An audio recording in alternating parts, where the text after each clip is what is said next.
భారతదేశంలో 2024లో ట్రెండింగ్లో ఉన్న టాప్ 10 కోడింగ్ సాఫ్ట్వేర్ జాబ్స్ ఇవి నేర్చుకుంటే జాబ్ వస్తుంది మరియు శాలరీ బాగా ఉంటాయి. 1. Full stack developer. Full stack developer front end మరియు బ్యాక్ ఎండ్ డెవలప్మెంట్లో నైపుణ్యం కలిగి ఉన్న సాఫ్ట్వేర్ డెవలపర్. ఈ ఉద్యోగం కోసం react, JS, node, JS, MongoDB వంటి టెక్నాలజీలకు మంచి డిమాండ్ ఉంది. 2. Data scientist. Data scientist data విశ్లేషణ, మిషన్ లెర్నింగ్, డేటా మోడలింగ్ వంటి క్షేత్రాల్లో నైపుణ్యం అవసరం. పైథాన్, ఆర్, ఎస్క్యూఎల్ వంటి లాంగ్వేజెస్ అవసరం. 3. DevOps engineer.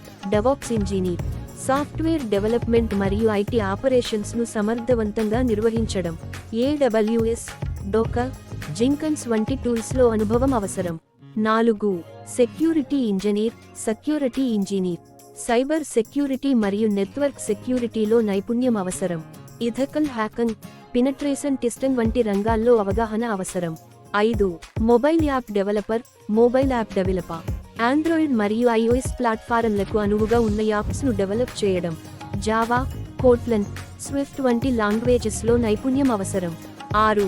Cloud engineer. Cloud engineer cloud computing సర్వీసుల నిర్వహణ, ఏడబ్ల్యూఎస్, అసూర్, గూగుల్ క్లౌడ్ వంటి టూల్స్లో అవగాహన అవసరం. 7.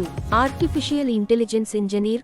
Artificial intelligence engineer AI, machine learning, natural language processing వంటి ఫీల్డ్స్లో పనిచేయడం. పైథాన్, టెన్సర్ఫ్లో వంటి టూల్స్లో అనుభవం అవసరం. 8. Block chain developer. Blockchain developer blockchain technology మరియు క్రిప్టోకరెన్సీ ఆధారిత సిస్టమ్స్పై పనిచేయడం. సోలిడిటీ, ఇథిరియం వంటి టెక్నాలజీలలో నైపుణ్యం అవసరం. 9.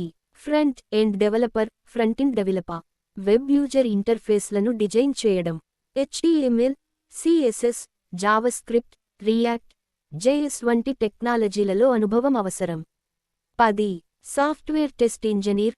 సాఫ్ట్వేర్ టెస్ట్ ఇంజనీర్ సాఫ్ట్వేర్ అప్లికేషన్లను టెస్ట్ చేయడం. ఆటోమేషన్ టెస్టింగ్, సెలీనియం, JUnit వంటి టూల్స్లో అనుభవం అవసరం. ఈ కోడింగ్ జాబ్స్ ప్రస్తుతం భారత్లో అత్యధికంగా డిమాండ్లో ఉన్నాయి. మరి మీరు ఏ జాబ్ చేస్తున్నారు లేదా ఏ కోర్సు నేర్చుకోవాలి అనుకుంటున్నారు కామెంట్ చేయండి. అలానే ఫస్ట్ టైం విజిట్ చేస్తే మన ఛానల్ సబ్స్క్రైబ్ చేసుకోండి.